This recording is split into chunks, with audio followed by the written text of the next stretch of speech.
I'm 52 years of age, and I've been a Muslim for 27 years. Ethnically, I'm from an Irish stock with a bit of English in there as well. Father was Catholic, my mother was Catholic, although only nominally Catholic. Didn't really take it that seriously.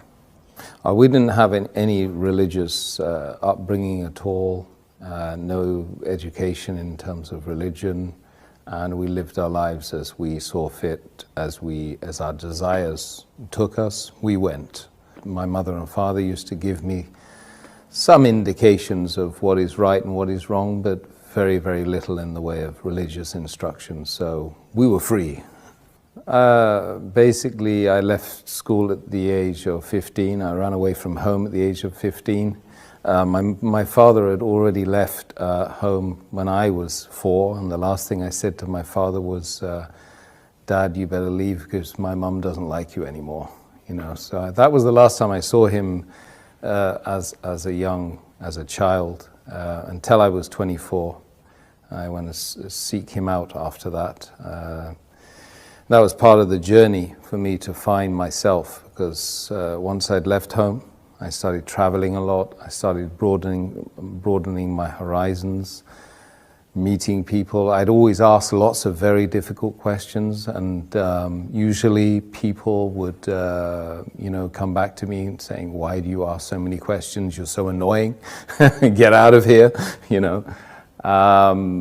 But I kept asking questions because my idea was that I'm on this amazing journey with thousands of people around me, millions of people around me, and I should be asking them, like they should be asking me, what's it all about?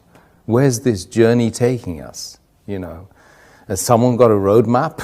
You know, where's the sat nav? You know, so yeah, I mean, I spent years and years and years asking and traveling and asking again. And I naturally, when I read books on philosophy or religions or the purpose of life, so I started to seek out those people that were writing those books. So I met the Christians, I met the Jews, I met the Buddhists, I met the Hindus, I met everyone apart from Muslims, by the way, because I didn't even know what Muslim was or Islam was at all at that time. I asked the Christian at least once or twice, and they said they didn't know who God was. I met some Hindu worshippers, and they weren't able to answer the simple questions about what the purpose of life was in a very, very simple, easy, understandable, digestible way. So I left them. I met the Buddhists, and I started doing Buddhist meditation for at least 3 months. I was doing, and it made me feel good, you know. So I didn't leave off the Buddhist meditation, but I asked the question. I popped the question one day, and I said to one of the guys who happened to be he happened to be white, Buddhist as well. I asked him, "What's the purpose of life?" So he was stirring his herbal tea at the time, and he got round 15 rounds of stirring, and they tried to answer the question. He said, "To contemplate the supreme nothingness." So I said, "I'm confused." Confused.com. And he's tried to justify why he had evidently mentioned a contradiction in terms. By any stretch of the imagination, it's difficult to imagine something that's supreme and yet absolutely nothing. So he tried to give me the Golden Sutras, and I started reading that, and I couldn't understand it. I didn't think I was a shallow individual who couldn't understand things, because I'd been reading a lot. I've been reading Tolstoy and Dostoevsky, Russian authors, and very complex materials in order to try and find the purpose of life, not to try and be big and intelligent, you know. And so this book I couldn't understand. So I said, it can't be the truth, because the truth has to be easily understood by most of the people, if not all the people. So I left that. But I continued doing my Buddhist meditation. So I started looking into the Chinese philosophies, started doing martial arts, I started doing Tai Chi. I did Tai Chi for 3 years. And I was still reading and every ism and every schism and every possible thing which would help me to try and find me, Tim, who am I, you know. And it was a big struggle, massive struggle. So I went off and I was told that, you know, the top 5% of the world, they go to university. I got to Sussex University, studying politics and third world development, because that seemed really interesting to me. But it wasn't the paper, it wasn't the subject, it was the fact I was going there with this top 5% of the world sitting with me. So I got there and I was mortally disappointed, because most of them were just out to get drunk and have a hedonistic lifestyle whilst they were away from their family for the first time in their lives. You know. So I was there in the university, and I was pushing, prodding, poking everyone again and again and again, trying to find out what this life is, you know. And 99% of the people just don't want to talk about it. This is what I found. You've got to find the 1%. And when you find the 1%, you don't want to leave them, you know. One day, I had a particular female friend that was told me not to bother calling her the day after, you know. So I went to the Islamic Society because I was so confused, and I had a real bust up with her and a fallout with her and an argument, and wanted to know why she kicked me out. Because she said, as she was kicking me out, it's something to do with my religion. And I happened to know she was a Muslim. So after all of these millions of questions and unanswered questions at that, you know, what led me to this faith was an argument about her religion, which she claimed to be following. So anyway, knocked on the door of the Islamic Society, and I found this Iraqi guy with his headscarf and a smile as well, kind of a nice smile, and I said, look, I've got a problem with my girlfriend. So he said, you got a problem with your girlfriend? He said, why? I said, well, she's Muslim, and she just told me that she didn't want to, you know, me to come today. So I want to know why. So he's kind of said, well, look, best thing I can do is give you these. Give me a pile of books. And he said, read all these. So I did for 2 weeks. I just read and read and read and read. I read about how to purify yourself as a Muslim, how to have a bath as a Muslim, how to pray as a Muslim, what's the history of Islam. I started reading some of the chapters, small chapters of the book, which they claimed was, sent from God. And slowly but surely, the answers started popping up. Just miraculously from this incident. Then I discovered, of course, that the month was Ramadan. So then I started to learn that these guys were fasting, you know, for 30 days. Not continuously, of course, but they were fasting the daylight hours of this month. And this month was about the coming of this book, which I'd been reading, the Quran. And it was a revelation to me at the time as well, because of course I never knew Islam, Muslims.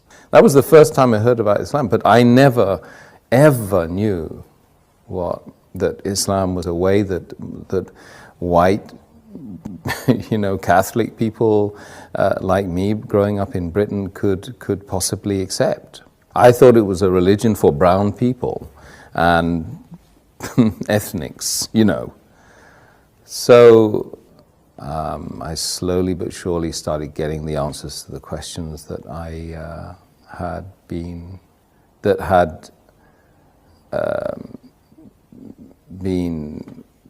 dominant in my life, you know, for that 10 years. And I couldn't sleep. Days and nights would go by where I couldn't sleep.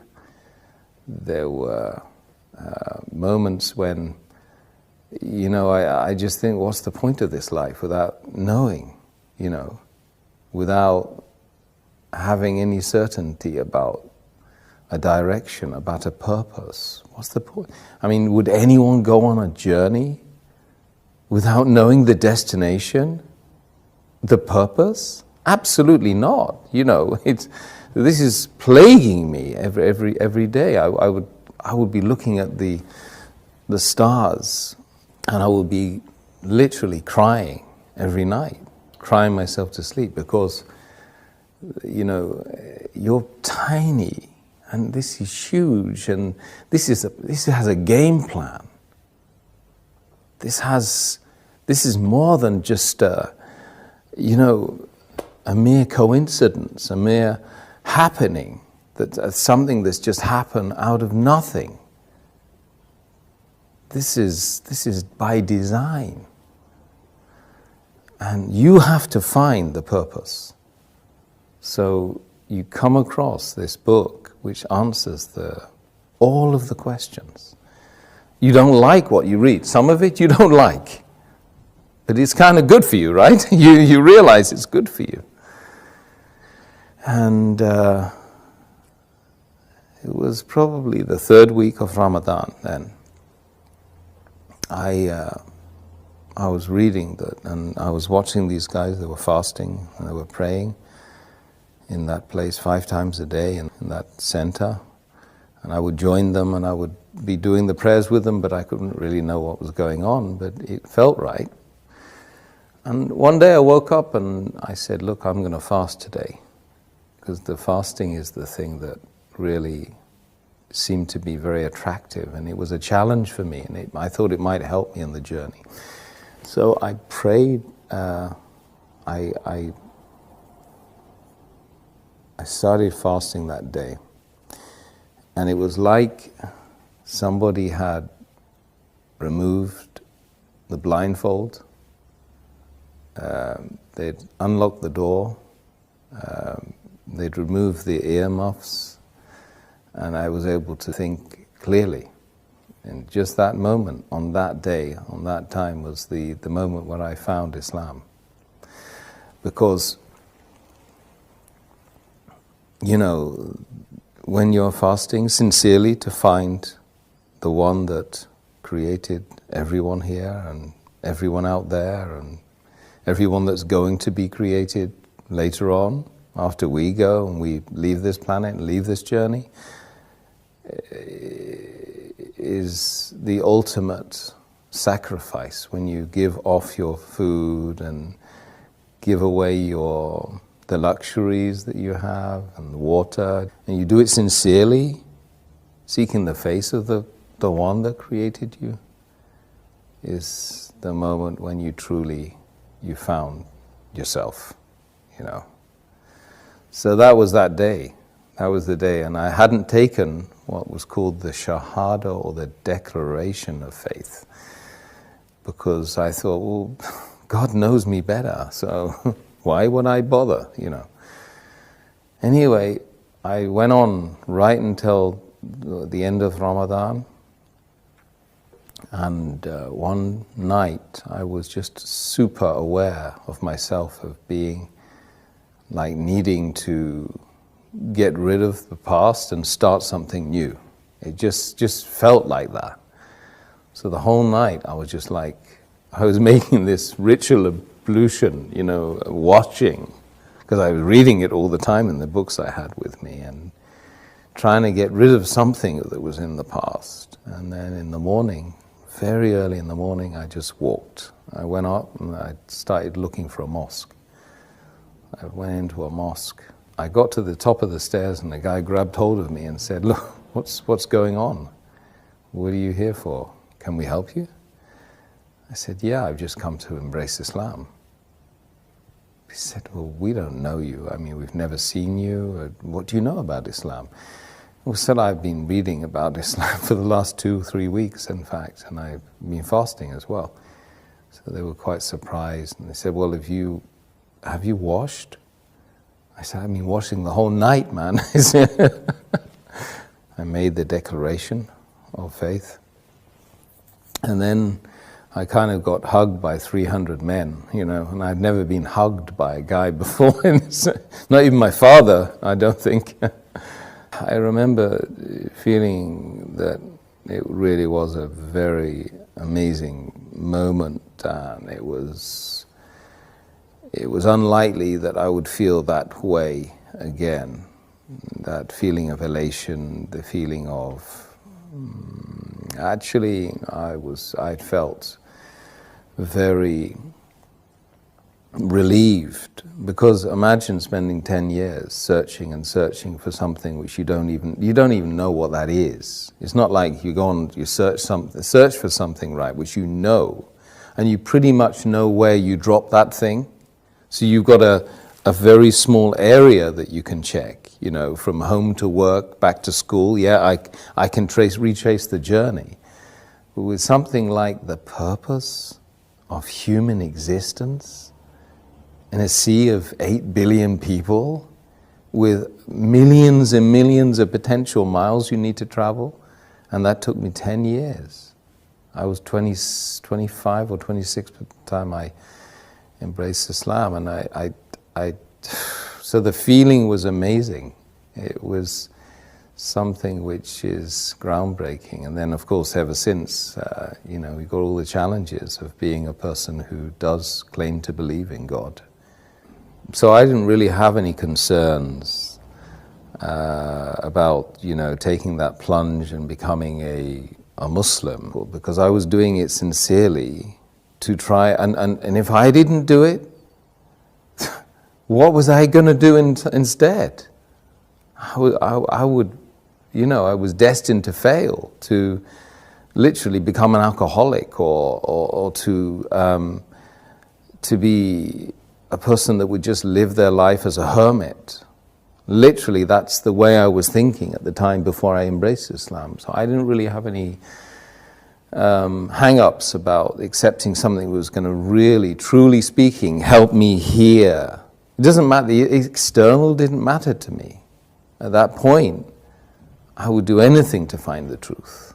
And there's a lot of people out there like that in this world. I've met lots of them. And they genuinely good people. You know, they have that feeling in their heart, they really want to spit it out. But really, there's nothing to be fearful of. Rather, that you should be fearful of the fact that you're not being sincere to yourself, true to yourself. That creates mental conditions. There's a lot of people that have psychosis and mental issues because they're not true to themselves. What their heart and their soul is telling them, they're not doing that. And this is, you know, we call it hypocrisy. We mustn't be hypocrites. A community of Muslims practicing the faith of Islam is a family that most people don't have. And I gained that family. It's 1.6 or 1.7 billion people worldwide. I go and visit them. I can just say, peace be unto you, in a gathering of people in a room, and I've got potentially 1,000 invites right in front of my face, you know. If I go and pray in a mosque in wherever it is, Abu Dhabi or Kuwait or America or France, so that's the community that I never had. And I yearned that community. I remember when I married my wife, I said, I need to marry into a family. I need a family. Because we increasingly in the world, not just in the Western hemisphere, we're lonely. You know, 40% or more of the population of London lives on their own. That's shocking. People don't even know their neighbors. This is just London. London, #1 capital of the world, right? That everybody loves to be part of. But people are not part of each other, you know. They're distant from each other. So I believe that the greatest thing that the faith of Islam gave me, apart from the massive direction and being able to have secure in the fact that there is a purpose. I don't need to go out to the pub and get drunk anymore. If I want to get drunk, I just pray. You know.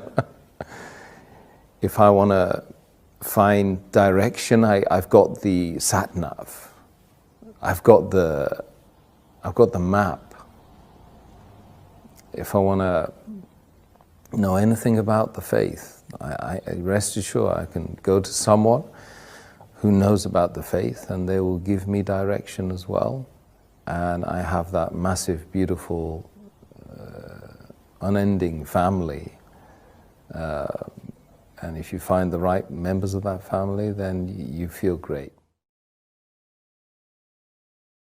Let's just be brutally frank. We need to know who we are, where we're going, who created us. We ask ourselves these questions on a daily basis. Even if we don't vocalize it